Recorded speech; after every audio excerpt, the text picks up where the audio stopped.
E agora você acompanha pela Rádio Rio de Janeiro o programa Estudo das Obras de André Luiz. Vamos refletir sobre o livro Nosso Lar. Produção e apresentação, Tereza Cristina e Marco Antônio.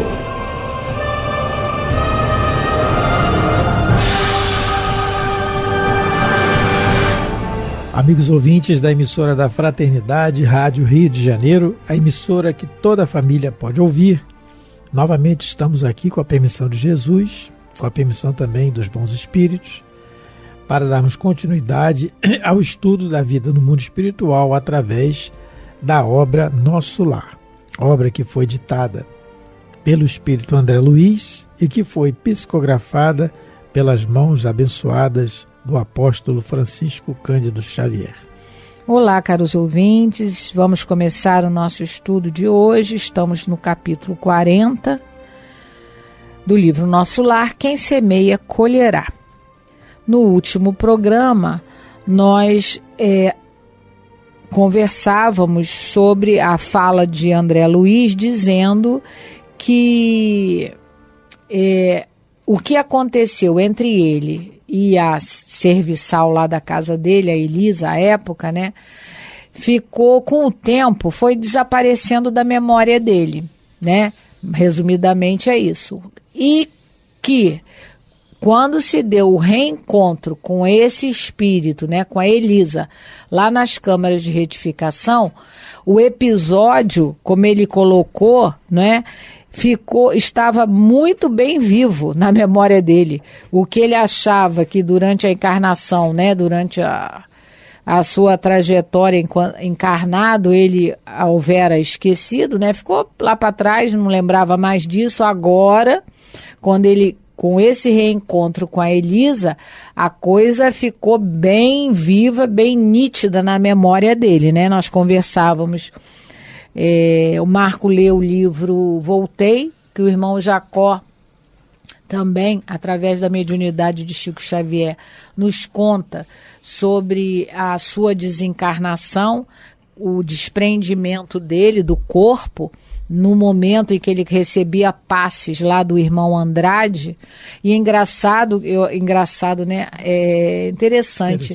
Ele fala que o irmão Andrade deu passe por 2 horas nele, imagina.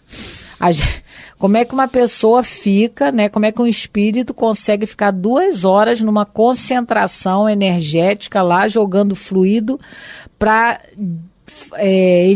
que o irmão Jacó se desprendesse do corpo. E uma outra observação, Teresa, são 2 horas de passe para o irmão Jacó, que tinha todo o conhecimento do espiritismo. Não, sim, 2 horas, 2 horas. Porque se foram 2 horas, porque tinha necessidade, de né? 2 horas. E é nesse procedimento que o irmão Jacó, como a gente comentou no programa passado, ele se sente, né, como se arrebentasse ele estivesse no fundo de uma represa, arrebentasse alguma coisa, mas nesse momento ele visualizou tudo que ele fez, tudo que ele pensou, tudo que ele desejou fazer e não fez, estava tudo ali gravado num filme. E aí a gente comentou que mesmo pessoas que tiveram experiência de quase morte, EQM, elas também relatam, e não eram espíritas, elas relatam esse filme. Relatam esse filme que passa sobre toda a sua existência, relatam às vezes que veem túneis, né, iluminados, relatam encontro com parentes que já desencarnaram. A doutora Elizabeth Kluber-Ross, ela tem, acho que são 2 livros sobre isso, sobre esse assunto, não é? E ela não é espírita, mas ela começou a estudar porque ela viu alguns casos coincidentes, alguns relatos de pessoas que passaram por essa experiência, não é? Parecia que tinham morrido, mas voltaram à vida e relatam ela estuda essas experiências. Então foi isso que a gente conversou no programa passado. Agora nós estamos no parágrafo 10 vamos começar, agora eu não sei dizer, é mais ou menos no meio do parágrafo. No entanto, né? Vamos começar um pouquinho além. E o tempo passou reduzindo o fato em meu pensamento a episódio fortuito da existência humana. No entanto, o episódio, como alguma coisa da vida, estava bem vivo, quer dizer, ele lembrou bem. À minha frente tinha Elisa, agora vencida e humilhada. Por onde viver a mísera criatura tão cedo atirada a doloroso capítulo de sofrimentos? De onde vinha? Naquele caso, não me defrontava o Silveira, perto de quem pudera repartir o débito com meu pai. A dívida agora era inteiramente minha. Lembrando o caso do Silveira. O Silveira está no capítulo de Nosso Lar, que nós estudamos, né, no capítulo 35. Só para lembrar quem era o Silveira era um samaritano que, quando o André Luiz foi convidado a ver a chegada dos samaritanos que resgatavam os espíritos do umbral, ele ouve uma voz chamando por ele. E quando ele olha, ele vê o Silveira. O Silveira era aquele senhor que tomara empréstimo, né? Porque é o que parece, o pai do André Luiz também era agiota. Era um rico, né? Era um rico comerciante. E ele vai pedir moratória da dívida. E o pai do André Luiz não aceita o pedido dele, apesar da mãe do André Luiz ter tentado influenciar o pai para não cobrar a dívida naquela hora. O André Luiz, de alguma maneira, como a gente estudou, né, sobre a palavra no último programa, o André Luiz, pelo contrário, ele usou da palavra dele para corroborar com a intenção do pai. Ele reforçou o intento do pai, dizendo que tinha que cobrar sim a dívida. Então, aí agora, né, o André Luiz já está reconhecendo que ali, no caso do Silveira, ele não foi culpado sozinho do que aconteceu. Ele divide a culpa com o pai. Mas no caso da Elisa, não. No caso da Elisa, ele tem a coragem de afirmar que a culpa ali era dele, só dele. Só lembrando que o André Luiz, a Tereza está lembrando o caso do Silveira, ele reparte a culpa com o pai. Então, aqui no caso da Elisa está mais enfático, né, do que ele fez. Mas no caso do Silveira, ele foi pedir desculpas ao Silveira porque a consciência dele, André Luiz, está dizendo que ele agiu errado. Ele sabe disso. Ele não podia ter apoiado. Mas tem circunstância, ele era novo. Não, mas ele sabia que estava errado. Aquilo que a nossa consciência vai nos acusar vai nos ser cobrado. A diferença aqui é que o André Luiz está querendo consertar a coisa. E está consertando. Ele foi pedir desculpas ao Silveira. E agora, mais ainda, a Elisa, porque realmente a Elisa, ele foi diretamente, ele está se acusando do que ele fez erradamente, né? Então é isso que a consciência acusa, né? É onde está escrito a lei de Deus, na consciência. A dívida agora era inteiramente minha. Cheguei a tremer, envergonhado da exumação daquelas reminiscências, mas, qual criança ansiosa de perdão pelas faltas cometidas, dirigi-me a Narcisa pedindo orientação. Porque a gente lembra que a Narcisa falou para ele não se mostrar para Elisa, né? Para ele não se identificar. Que ele primeiro, né, ajudasse, colaborasse na ajuda, mas sem identificação. Então agora ali está a Narcisa do lado dele, ele não pode pedir perdão para a moça diretamente, porque a Narcisa falou para ele que não fizesse isso. E isso, o André Luiz, ele é muito obediente, a gente vê em toda a obra. Ele, quando ele recebe uma orientação, ele pode até, às vezes, ficar meio engasgado, mas ele não desobedece. Não é? Às vezes, tem certas situações que a gente vê que ele reluta, mas ele obedece. Então aqui, a vontade dele provavelmente era se ajoelhar lá no pé da Elisa e pedir perdão. Mas a Narcisa tinha dito para ele que não, ele não fizesse isso, né? Então ele virou para Narcisa pedindo orientação. É interessante, né? Porque automaticamente ele quer ir lá pedir perdão, mas ela disse que não. Ela viu a situação na hora, pela experiência que ela já tem, ela recomendou ele e, como a Teresa está falando, ele obedeceu, né? Como sempre, o grande ensinamento do André Luiz aqui, um dos grandes ensinamentos dele para nós, não é o do que ele conta das histórias, mas é dele para nós, é a obediência. Isso. É a obediência que nós vamos ter que ter, com certeza, necessariamente, para o nosso aproveitamento quando desencarnarmos. Obedecer. Pode, não pode, não pode. Pronto. É desse jeito. Simples assim. Como dizia a Clarinha, nossa sobrinha, ela era pequena, ela falou, bidoente, eu sou bidoente. Então a gente tem que ser bidoente. Continuando. Eu mesmo me admirava da confiança que aquelas santas mulheres me inspiravam. Aí eu parei para pensar nessa frase. Eu mesmo me admirava da confiança que aquelas santas mulheres me inspiravam. Por quê? Relembrando que essa obra, né, é a vida de Dr. André Luiz, né? Segundo Chico teria dito, mesclada das suas duas últimas encarnações, a visão que o André Luiz tinha da mulher no mundo era a visão, época, né, Teresa? Mais ainda, né? Muito mais do que hoje, era aquela de objeto. A mulher era burra, a mulher antes, muitos achavam que não tinha nem alma, né? A mulher não sabia de nada. Gente, eu estou levantando o dedo aqui porque ela acabou de falar. Muitos duvidaram que a mulher não tinha nem alma. Allan Kardec, na Revista Espírita, ele faz a Revista Espírita de 1866, de janeiro. Kardec coloca um texto assim, intitulado As Mulheres Têm Alma? Que é dúvida. Não, eu estou brincando. Por que ele está colocando isso? Ele está colocando por causa dessa questão discriminatória e machista e, assim, totalmente contrária às leis de Deus, totalmente contrário aos ensinamentos de Jesus. Então ele coloca aqui, é um texto muito grande, nós não vamos ler, mas é muito interessante, é de janeiro de 1866, intitulado As Mulheres Têm Alma, é muito interessante. Então, por favor, você pode continuar. Eu quis te interromper porque ela falou exatamente o título que Kardec coloca. Então, aí por isso que ele diz que eu mesmo me admirava da confiança que aquelas santas mulheres me inspiravam.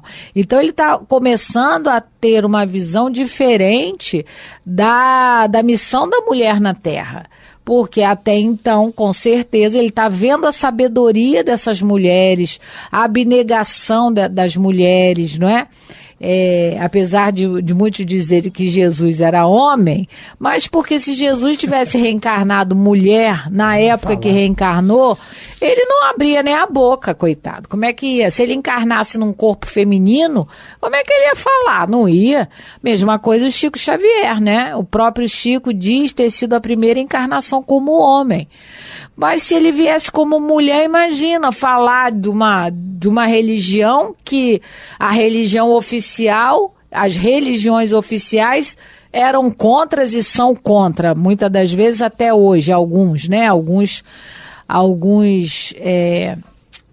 vamos dizer, profitentes dessas religiões são contra até hoje. Como é que ele ia falar de doutrina espírita? Não tinha. Você está falando de religiões, no livro Paulo Estevão, é bem caracterizado isso, o Emmanuel coloca, a situação da mulher na época de que Jesus estava por aqui. Então, no livro Paulo Estevão é bem dito, e, por exemplo, no templo não podia entrar, determinados lugares do templo, Israel não podia entrar as mulheres, etc. No dia do apedrejamento de Gesiel, de Estevão, Paulo, porque era autoridade, ele consegue levar Abigail lá. E ela viu o irmão. Ele consegue porque ele tinha autoridade. E claro que os espíritos influenciaram. Só que nós transmitimos esse machismo, essa coisa, para a Igreja Romana, que nós fundamos no passado. Porque o papado nunca teve papa mulher, só homem. Então o papado é homem. O sacerdócio oficial da Igreja Romana, que nós, não criticando, nós estamos comentando, porque nós é que fundamos lá. É só homem. não é?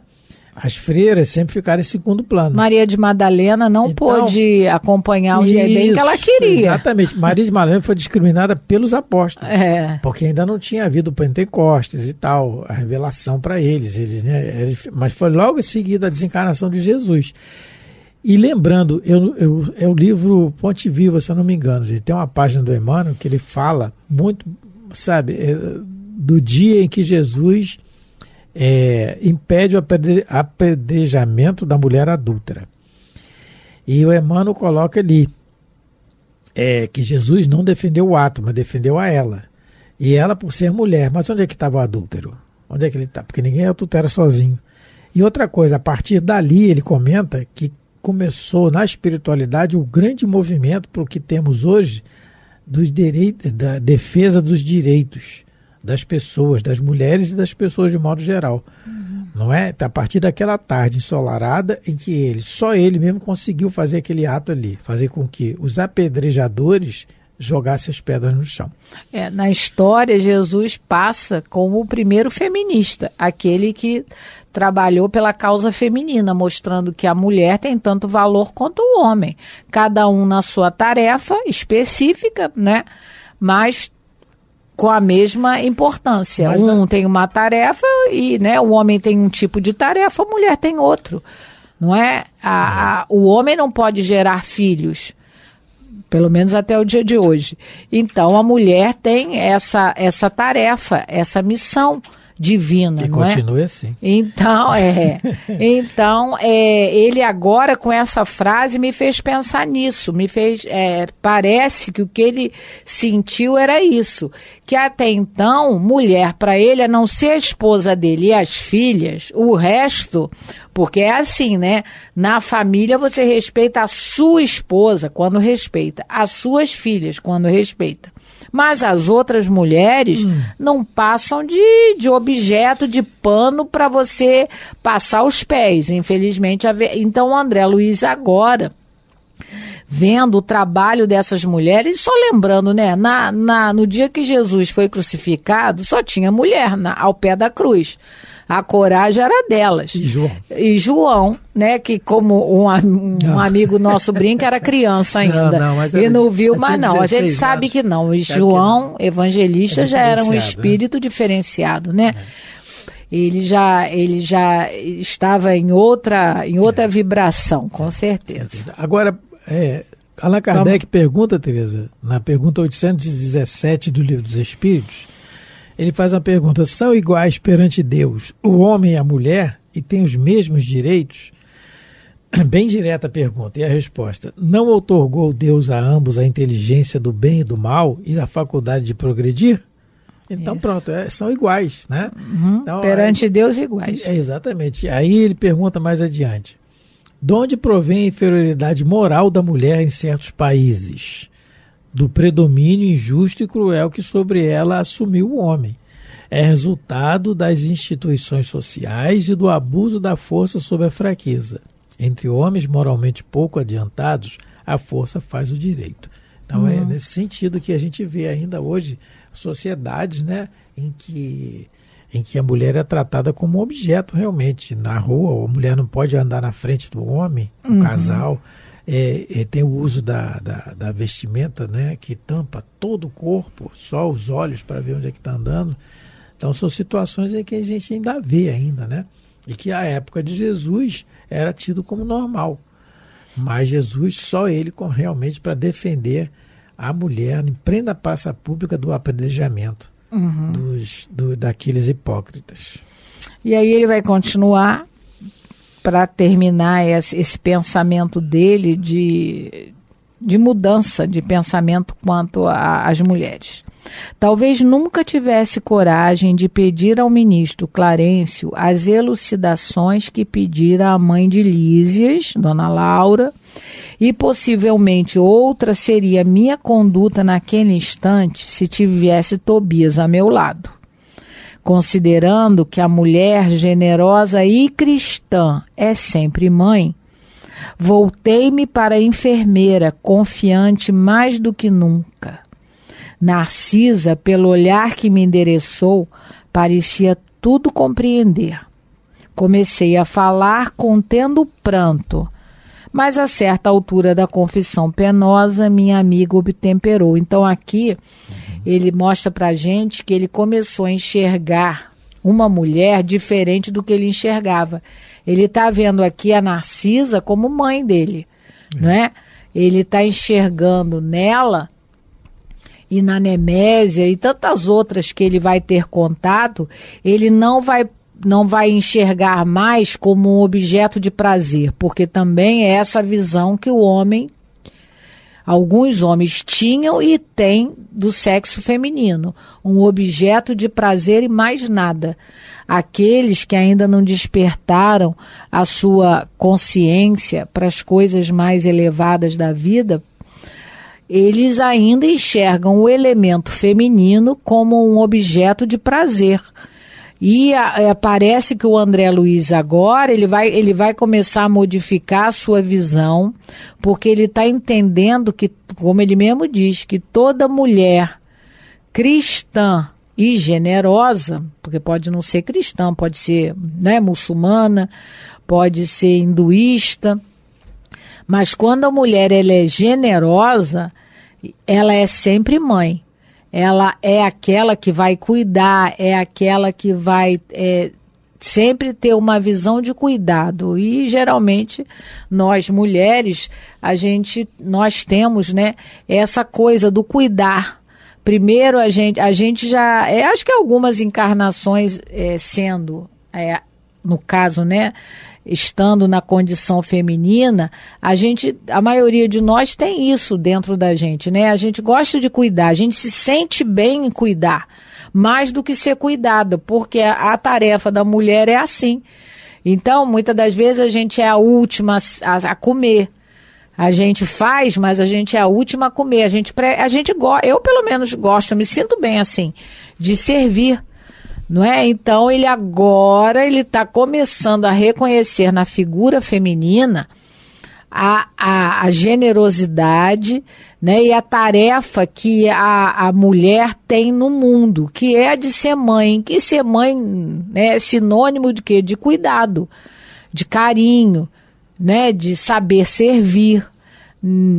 Entendemos, eu e o Marco, né, como a gente falou, cada momento que a gente for ler o livro Nosso Lar, o nosso entendimento vai aumentando, mas por enquanto agora a gente está interpretando essas palavras do André Luiz como sendo, né, assim, um meia-culpa. Né? Assim, antes eu pensava de um jeito e agora eu estou vendo o quanto a mulher tem valor, porque ele não se sentiria à vontade de confessar o que ele fez de errado nem para o Clarencio, que é ministro, e muito menos para o Tobias, que passou aquela situação com aquelas duas irmãs. Também ele pode ser também que ele teve o exemplo da mãe, né? Como é que está a mãe dele, como é que está o pai dele. Sim, né? Isso tudo ainda tem sim, essa, né? Sim. Claro que cada caso é um caso, cada família é uma família, mas na grande maioria das famílias a mãe é o sustentáculo da casa, né? Deveria ser. Deveria ser. Então, a mulher, isso está acho que é algum dos provérbios, a mulher sábia edifica o seu lar. Se não me engano, é algum dos provérbios de Salomão, se não me engano. Então, nessa questão da maternidade, só para a gente finalizar, está faltando pouco, Jesus, que nele para seus processos de raciocínio, poderia ter vindo à Terra materializado, né? Mas ele usa a ordenação divina das coisas sendo gerado no estado gestacional, gerado normalmente como todo mundo num corpo de mulher, não é? Uma gestação como claro, não é igual a dos outros, mas como a dos outros, né? Nele para seus processos. Então, uma gestação como todo mundo. Sendo assim, então, se utilizou do corpo de uma mulher, não é qualquer uma, é claro, mas se utilizou para isso. Então, dada a importância do nosso Salvador e todos os espíritos missionários que nós tivemos aí, a notícia da vinda deles. Bom, estamos terminando mais um programa. Tem mais assuntos sobre mulher, com certeza, para falar. Muito obrigado pela atenção, pelo carinho e pela paciência de nos ouvir. Fiquem com Deus. Muita paz de Jesus a todos. Fiquem com Deus. A Rádio Rio de Janeiro apresentou o programa Estudo das Obras de André Luiz. Produção e apresentação: Tereza Cristina e Marco Antônio.